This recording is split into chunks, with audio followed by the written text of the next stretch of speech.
প্রথম সেন্টেন্সটা একটু খেয়াল করেন যে সে এখনও উপহারটি খুলেনি, তাহলে এখানে ভার্বের 3 নাম্বার ফর্ম দিতে হবে, ওপেন্ড বলতে হবে। He hasn't opened the present yet. OPEND. Yes. So here you must use the past participle form of the verb.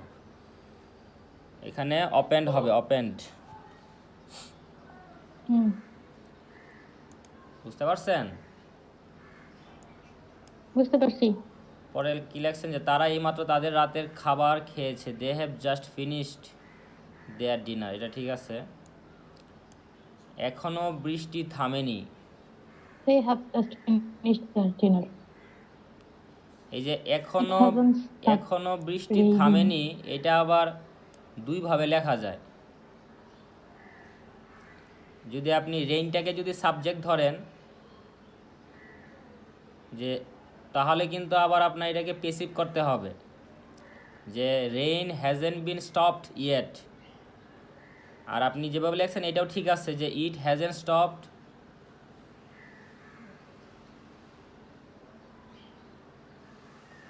না, এটা এভাবে হবে না।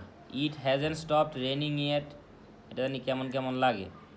একভাবে ঠিক আছে, কিন্তু ওই এটাকে আপনি যদি একটু পেসিভ করে দেন তাহলে সুন্দর হয় যে এখনও বৃষ্টি থামেনি, তাহলে আপনি রেইনিং অথবা রেইন যেই কোনো একটা সাবজেক্ট হিসেবে লিখবেন। রেইনিং লিখলে সুন্দর হয় যে raining hasn't been stopped yet. This is the most usable sentence for this translation. Raining hasn't been Raining has not been hasn't stopped been yet. stopped yet. আর আপনি এখানে সবগুলাতে জাস্ট জাস্ট এগুলা দিচ্ছেন কেন? যেমন পরের সেন্টেন্সে এখানে তো জাস্ট হবে না, যে তুমি কি তোমার নতুন জব শুরু করেছো, have you started your new job, প্রশ্নবোধক চিহ্ন দিতে হবে, সেটা দেন না, জাস্ট দিয়ে বসে আছেন। এখানে জাস্ট হবে না। আচ্ছা, পরের সেন্টেন্সে আর দিয়ে করছেন, এখানে তো আর হবে না। এটাও তো প্রেজেন্ট পারফেক্ট টেন্সের উদাহরণ। যেমন দেখেন, তুমি কি তোমার নতুন প্রতিবেশীদের সাথে দেখা করেছো, এটাও প্রেজেন্ট পারফেক্ট টেন্সের উদাহরণ। বলতে হবে যে হ্যাভ ইউ মেট। এখানে MEET না, MET met, MET have you met. এখানে ভার্বের 3 নাম্বার ফর্মটা হবে ম্যাট, MET, আর এর জায়গায় হবে হ্যাভ। আর এখানে এই যে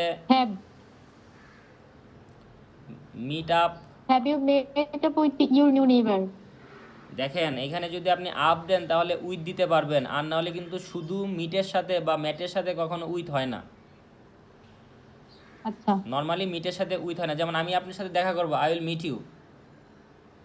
উইল মিট ইউ, এটা হলো আপনার simple sentence.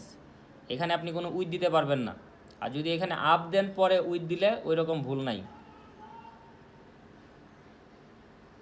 Have you paid your phone bill, তুমি কি গাড়িটি বিক্রি করতে পেরেছো। Have you sold your car, তুমি কি রুমে গিয়েছিলে। এইটা কিন্তু আবার হ্যাভ দিয়ে হবে না। দেখেন এই যে তুমি কি রুমে গিয়েছিলে, ল চলে আসছে, তার মানে এটা past indefinite tense. Did you go to Rome, এটা পাস্ট টেন্সে চলে গেছে, যে তুমি কি রুমে গিয়েছিলে, did you go to Rome. আর যদি আপনি have you been to Rome বলেন তাহলে বাংলাটা হবে যে তুমি কি রোমে গিয়েছ। Have you been to Rome, তুমি কি রোমে গিয়েছ। Yes I have been there, আর I have never been there. আর যেহেতু এখানে আপনি ল নিয়ে আসছেন যে তুমি কি রোমে গিয়েছিলে, did you go to, did দিয়ে প্রশ্ন করতে হবে।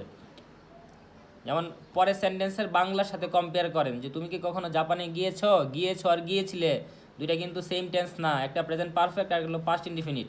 Have you ever been to Japan, yes I have been to Japan, this is right. But if you say গিয়েছিলে or গিয়েছিলাম, then you must use the structure of past indefinite tense. Yes I went there, did you go there, yes I went there. বুঝতে পারছেন? সে গিয়েছিলে এবং গিয়েছো, এটা হলো past indefinite. গিয়েছো বললে তো প্রেজেন্ট পারফেক্ট, যেটা ঠিক আছে। এই যে জাপানেরটা তো আপনার ঠিক আছে, যে তুমি কি কখনো জাপানে গিয়েছো, এটা তো ঠিক আছে। গিয়েছো মানে প্রেজেন্ট পারফেক্ট টেন্স, আর গিয়েছিলে ল চলে আসলে সেটা পাস্ট পাস্ট টেন্স হবে ল। সেখানে বলতে হবে did you go to Japan, আর did you go to Rome.